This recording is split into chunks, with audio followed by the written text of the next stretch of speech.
Welcome to the Peer Review Podcast, Fulfillment and Creativity in Academia. I'm Mira Sukharov.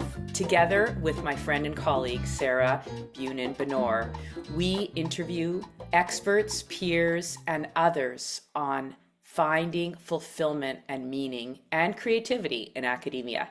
Today, I have Michal Raucher with us, who is Undergraduate Director and Associate Professor of Jewish Studies at Rutgers University.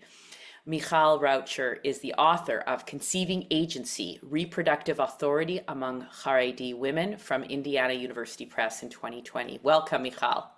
Thank you. It's great to be here. It's wonderful to be here with you. And you and I have talked so much about our careers and finding meaning and creativity, and we've been involved in lots of things together. So I'm really excited to dig into thinking about the reflections we've had. So start out by telling us your path. You're in Jewish studies, you're also in religion, you also find yourself teaching one of the hottest topics these days, which is a similar topic to what I teach, and that's Israeli-Palestinian politics, history. Tell us how you got to where you got. Yeah, I don't think I could have predicted where I am today, 20 years ago when I started. I graduated undergrad with an interest in bioethics, and I went and I got a master's in bioethics. This was a very hot topic at the time. Master's programs were popping up all over the place, and I needed to be in Philadelphia for personal reasons. And so the Penn program in bioethics was perfect for me, but it was really designed as like an accompanying MA. So most of the people were either in med school or law school, and then there were a handful of us trying to figure out kind of what comes next. And for me, the interest was in learning more. At each class I took in bioethics, I had more and more questions. And the classes that I was really interested in were the ones where we were looking at anthropological approaches to bioethics. So really, how do people approach medical questions? What is the culture of medicine? What is the culture of healthcare? Questions like that. And then particularly of interest for me was also the intersection of religious identity and medical ethics. So I went and pursued a PhD thinking I was going to be looking at Jewish approaches to medical ethics, but really with an anthropological lens. And honestly, I wasn't even completely sure what that meant at the time. But through my coursework, it led me to this dissertation topic that turned into my first book that entailed an ethnographic study of Haredi women in Jerusalem, looking at how they make reproductive decisions. And because I was combining the sort of bioethics with the social science and the religion and the anthropology, all of these things, I ended up really a very interdisciplinary scholar. So I really touch on a lot of different fields, from ethics to religious studies to anthropology. And then I'm situated both in the study of those topics in Israel-Palestine and in America. So, because that's where that's where my research work has been. So when I started getting jobs, my PhD is in religious studies with a focus in anthropology. So I thought I'd get a job in religious studies, and that didn't pan out. But jobs in Jewish studies were very interested in hiring somebody like me who could teach a lot of contemporary courses on women and gender, courses on Israel-Palestine, courses on ethics, courses that draw enrollments were, things that I could teach. And so I spent a couple of years as I was finishing my PhD and right after teaching at the Jewish Theological Seminary. One of my undergraduate programs is from the Jewish Theological Seminary. And so they were creating a program in Jewish ethics, and they wanted me to create the program. So I did that, and I got some good teaching experience. And then I got a job at the University of Cincinnati for an Israel Studies and Jewish Thought position. Israel Studies also, I hadn't really thought of myself as an Israel Studies person, because when I was in graduate school, it seemed like Israel Studies was really Israeli-Palestinian conflict studies, right. Which wasn't what I was doing at all. I was an anthropologist who happened to be working in Israel. So so that was kind of a curious thing, but it meant that from that first semester of my first tenure track job, I was teaching a course on the Israeli-Palestinian conflict.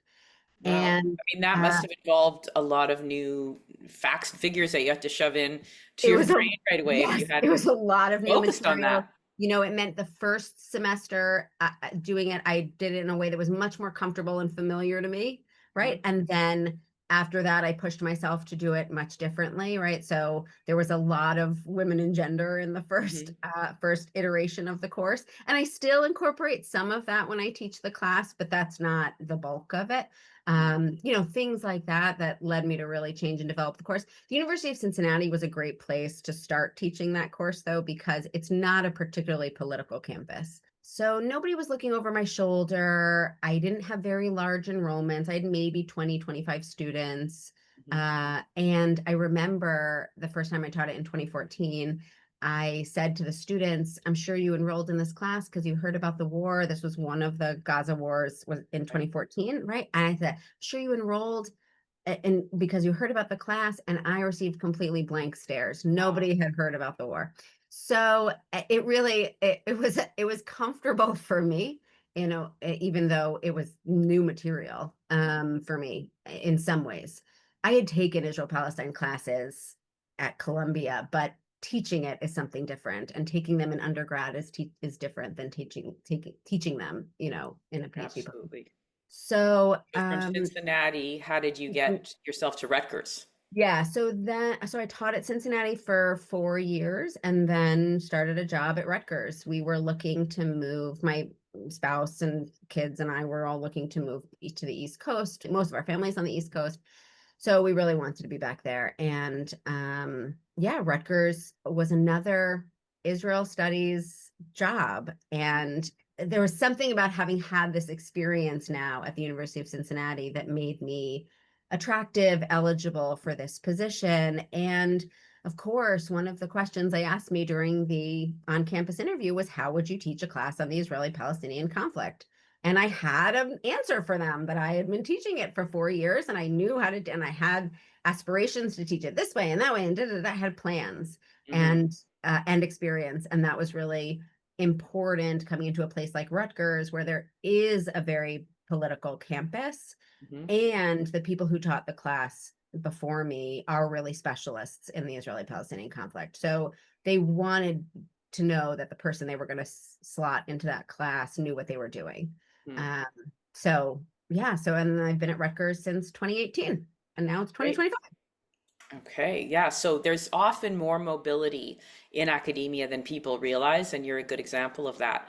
Wanting to move places for various reasons and being able to do that. You mentioned a political campus. Let's unpack that a little bit. How do you navigate that in your work, in your campus work? How do you navigate the politics of your topic? And again, Israel Palestine is one of your topics, but you've also been involved in other hot topic issues like abortion politics, particularly around the summer of 2022, if I recall. You were Mhm. an outspoken voice. So, how do you navigate real life politics with your role as a professor and a scholar? It's a great question because I find that those two topics are treated so politically differently on campus, right? I'm not under a microscope from the university. Some of my colleagues are under microscopes with different ethnic and religious backgrounds. What I determines that? Is it am more that Palestinian and Arab colleagues get more scrutiny?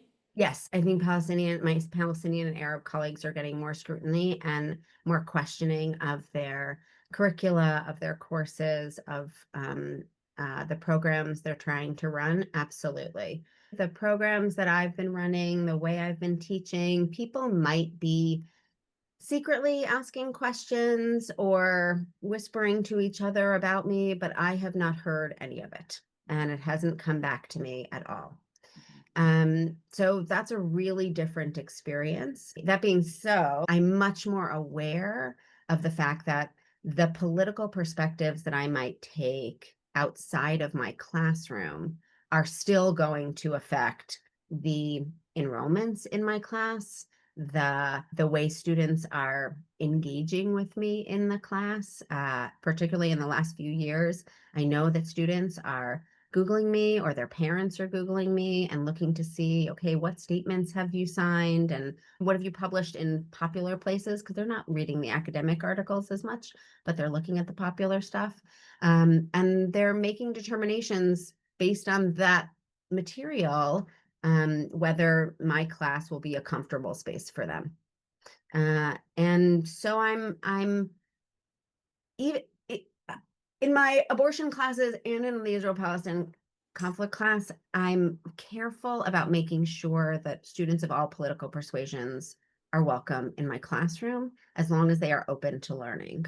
I don't demonize anybody in the classroom, and I try my hardest not to put my hand on any scales in the classroom. But the things that happen outside the classroom are things that end up affecting how students feel inside sometimes. And that is something that I'm, always trying to figure out. And I don't So know, do navigate. students, right, right. Okay, so let's talk a little bit about your research techniques.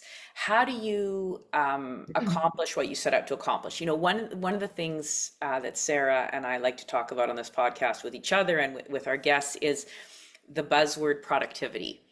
Some people love that word, some people bristle at that word. What's your take on it? Okay, well, start with research techniques and then productivity. Like, what do you mean research? You mean like actually It's a gathering good point. data, or you mean?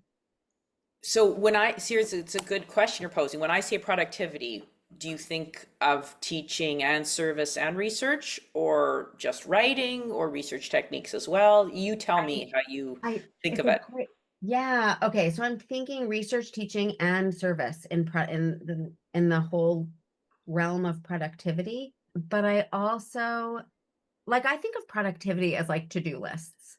Hmm. And like when you say product, I think to-do lists. Okay. Um, and so all of those things go on my to-do lists. But also research for me is both, figuring out the research topic, who do I need to talk to, finding them, convincing them to talk to me, um, talking to them, transcribing everything, analyzing, coding, and then doing all of the writing, which involves, right, like the drafting, the outlining, the editing, the revising, the publishing.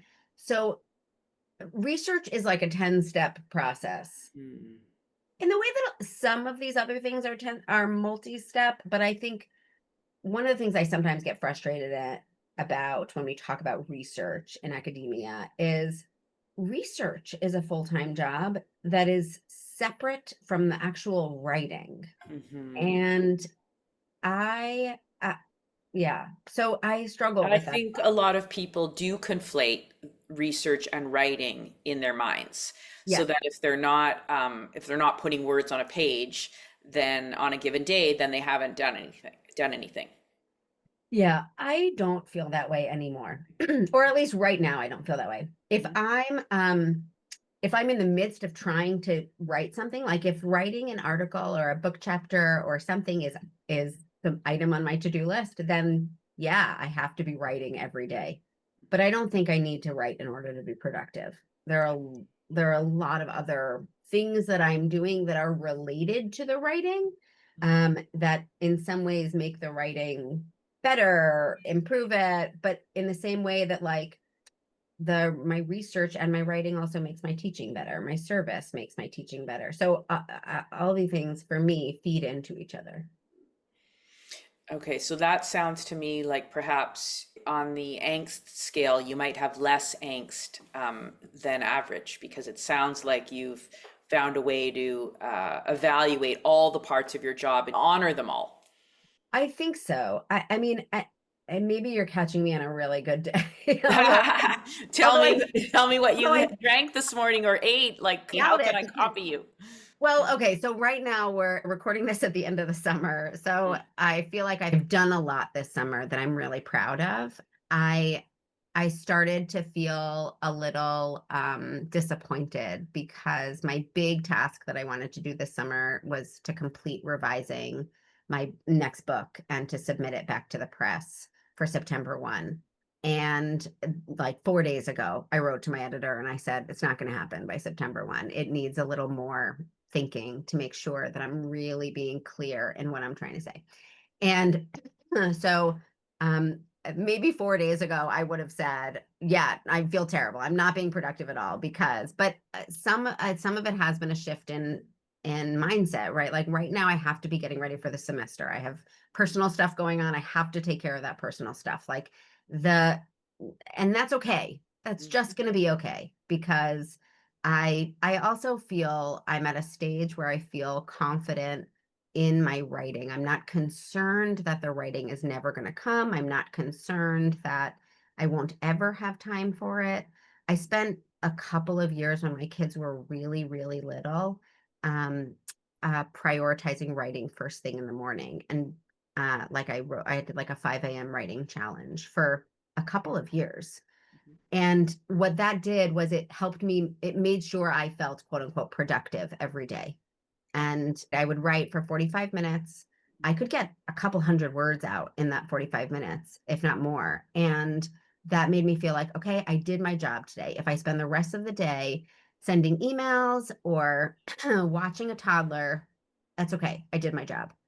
And I don't have that kind of angst anymore. I feel a part of it was, I think, concerned. I was early career. I wasn't like, what if I never make it?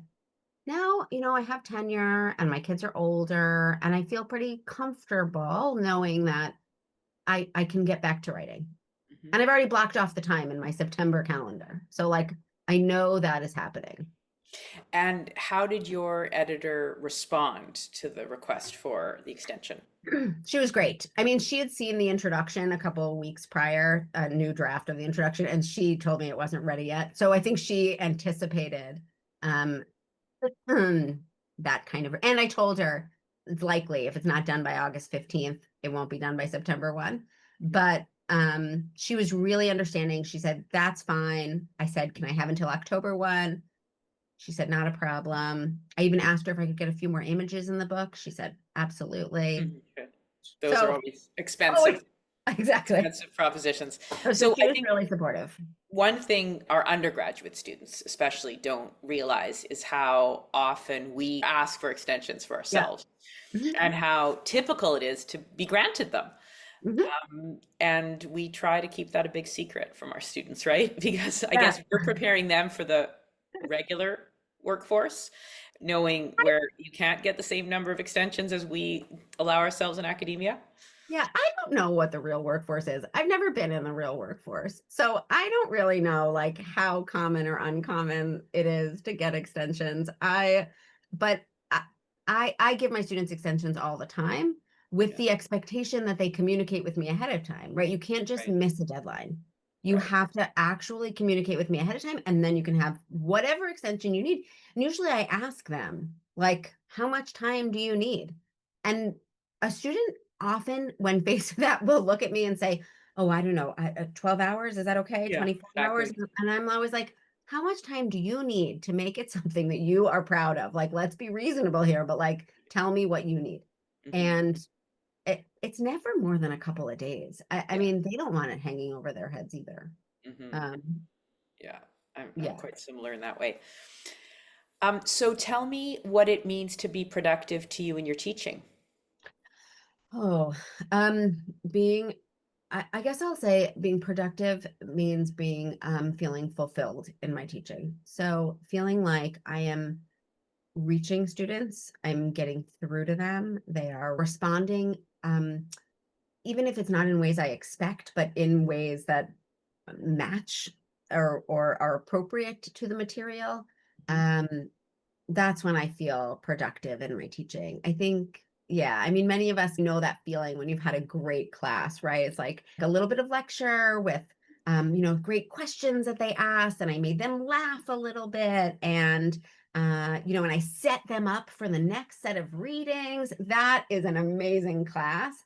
And so I feel really productive, but it's really this feeling of, okay, that worked today. That like everything that the things that I planned, and the way that I was present for the students and how they were going to respond, that feels like it worked. That's when I feel really productive. Um, I yeah. love that you're equating productivity with fulfillment, or maybe that you're defining productivity as fulfillment, because that's Yeah. really the whole mission of our podcast here. And I bring in the word productivity because it's the word that dogs me so much and makes me, I've used the word angst a couple times this afternoon, but makes me feel angsty. And it's wonderful to hear that for you, productivity is fulfillment. And I Yeah. think that's ultimately what we're all looking for, is the meaning and the fulfillment. And it's another reason why I think instead of using the term research as much, or writing, I'm now using the term creative output. I'm going to Ooh. be creative in some way. And that could be building a syllabus, that could be writing creative nonfiction. You know that I've published a memoir, Yep. things that people might not think of as research, but they're ways of expressing myself in creative, building something. I actually love that. And it's such a great reminder. I really need to write that somewhere because about a year ago, maybe less, maybe I was complaining to my mom about like I wasn't feeling good. Like I just something wasn't working. I knew I was getting a lot done, but I wasn't feeling good about it. And she asked me, she said, "When was the last time you wrote?" And I couldn't remember, like it was a while ago, that in the thick of the semester, like I don't get a lot of time to write.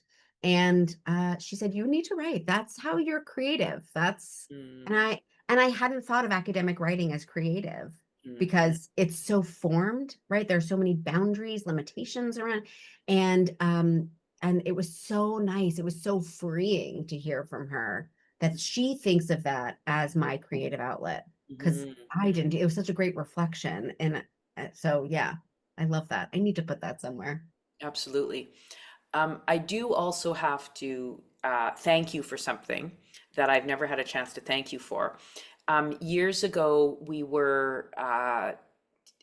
and I were talking about teaching and trading notes, and we talked about the possibility of collaborating on some. We're going to go to a teaching conference together, and Yeah. maybe in the end, you had lots of stuff to do, so I went alone, and I think that was one of the last gasps before Yeah, the I think pandemic didn't you say started. you didn't want to do it anymore or something? You Oh thought yeah, it then I was realized it wasn't quite yeah, suitable yeah. for the way I think about teaching, but I was really happy to learn about it. It was a particular method called reacting to the past. Right. Very good for historians. It's not, doesn't quite work for what I need to do, but I really enjoyed learning about it. And you said the reason I've approached you, Mira, you didn't say because you're the most brilliant person, because you're going to win the Nobel Prize. What did I You say? said something that really made me feel good. You said because you get shit done. Oh, And I was thinking, is that actually my oh, reputation? I'm like, that is oh, fantastic. And it really made me feel good. Like, I guess it made me feel like I follow through on things. People don't view me as a flake, because we all want to be the most yes, brilliant, the most talented, the most amazing. But to know that people know that you'll follow through, or know that you'll come through, was very gratifying. So I often have your voice yes. in my head. So thank you for Oh, that. I'm so glad. I still think that you do get shit done. You do. Yeah, but I guess for me, it never feels like enough. So that's, I guess, why the question is, right? Right. Yeah, that's hard. But you Yeah. had, and have you done the 400 words per day plan? Have we done that together as well? I think we have. Where Yeah, you yeah, submit yeah. your words at the end of each day, and Oh, yeah. I find that I'm pretty personally accountable. I don't like being accountable like in that way to other Mhm. people. I'm very accountable to other people, but I mean, I don't want to report my words to somebody else. Tell me a bit about service. You're in a busy admin position right now. Yeah. Tell me about how you're motivated to take on particular service roles. Is it sort of hot potato where someone's got to land with it, or is it something you seek out because you feel fulfilled by it? Yeah. So, and sometimes it's something that comes with good perks. So, like the undergrad director position comes with good perks. There is a stipend that comes with it, as well as a course release. Hmm. And I love teaching. I'm very fulfilled by teaching, and it is extremely time intensive. So, I will take a course release. I will do almost anything for a course release. That Right. is my, sweet spot.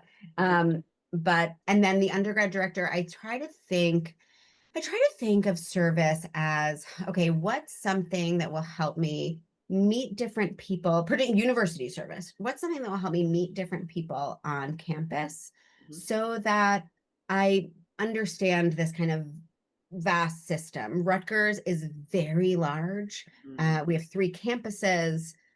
There's, 55,000 students. uh, 10,000 plus faculty. I mean, and like administrators up the wazoo. I've been undergrad director for 4 years, and I still feel like there are things that I'm learning, and the administrators come and go. So like trying to learn the system is something I really want to do. And the undergrad director position allowed me to do that.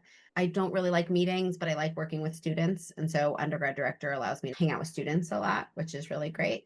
I probably was slotted into the position by my department because I was the newest member of the department and the youngest. And they thought, let's put somebody closest in age to the undergraduates. Right. Even though, I was a good 20 years older than them, but that's okay. Yeah, but that's been a fulfilling job. So university service, that's how I think about it. Like strategic, how do I get to know the people I need on campus? And then right when I got tenure, I was asked to be on the tenure and promotion committee. I was evaluating people going up for like mid tenure evaluation.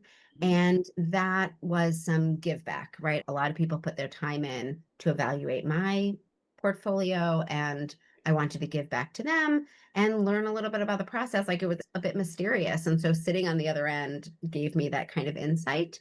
I approach larger academic service in a similar way, in terms of giving back and trying to make connections with other people. So for many years, I was involved with the Society of Jewish Ethics. My dissertation advisor had been one of the founders and brought me in. Some of my first conference papers were at the Society of Jewish Ethics. They really raised me as a conference attendee, and made that normal for me. I brought my kids when they were babies to these Wow. conferences, and they were like loved by everybody. So when it was time, I was on the board, and then I became president. I was a conference organizer. I really gave back to the organization. I see that as giving back to the organization and making a lot of connections. And then I've done the same thing with the Feminist Studies and Religion, which is another academic society that I've been involved with for many years.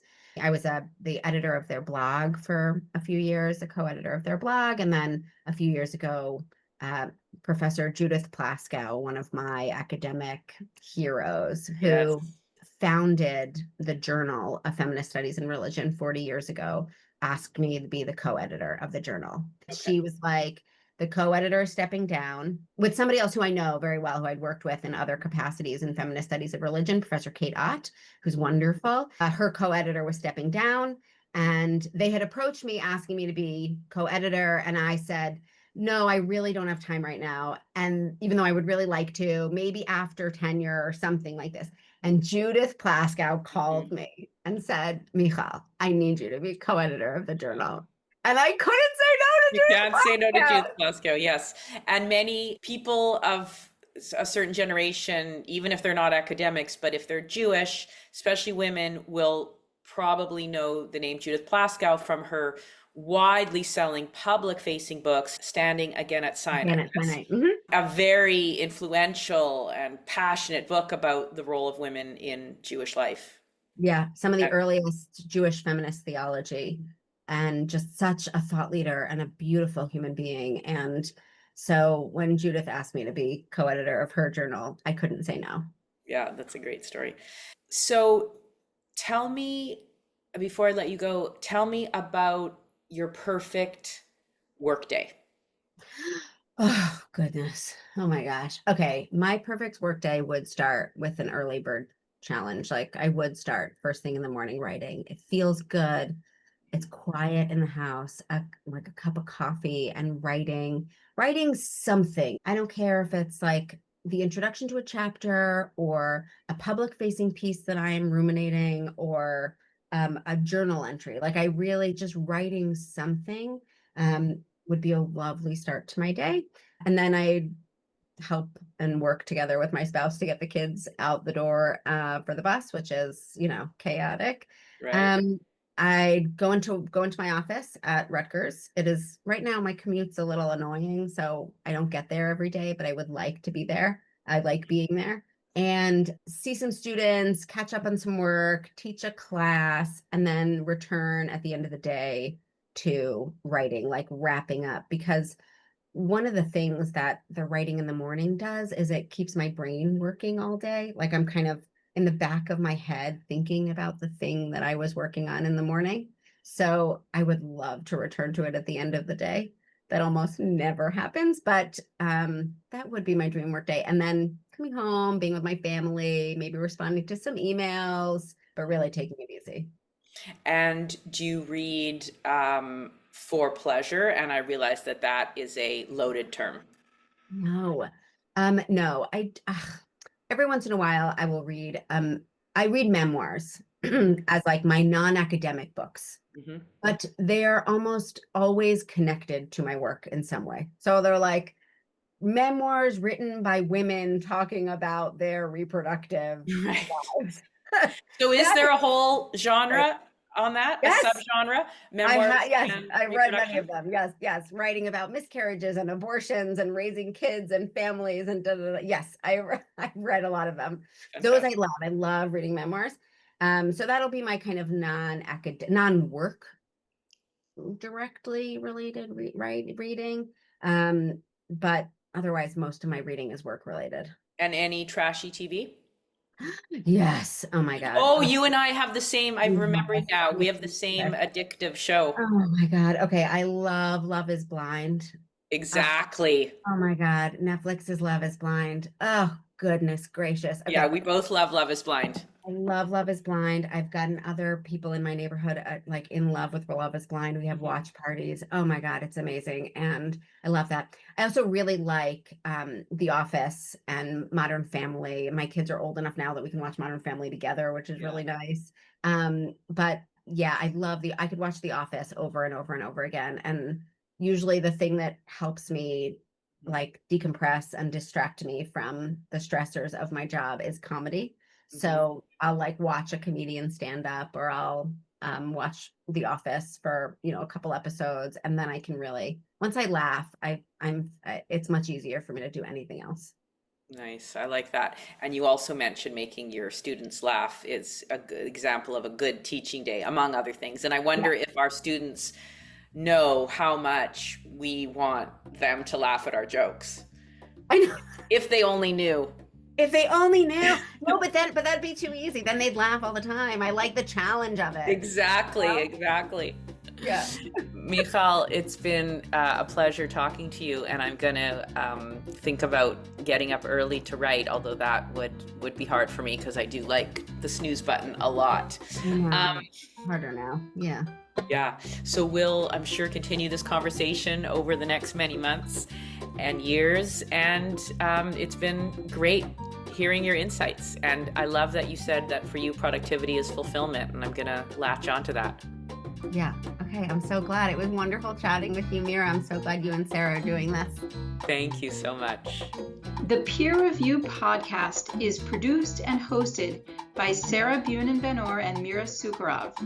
Talia Ehrenberg is assistant producer and editor. The music is written and performed by the Galactic Ambassadors. Support for this podcast comes from a faculty grant from Hebrew Union College. If you would like to sponsor an episode, you can reach us at peerreview@huc.edu. You can join the conversation on Facebook at Peer Review, Cultivating Creativity and Fulfillment in Academia. Thank you for listening.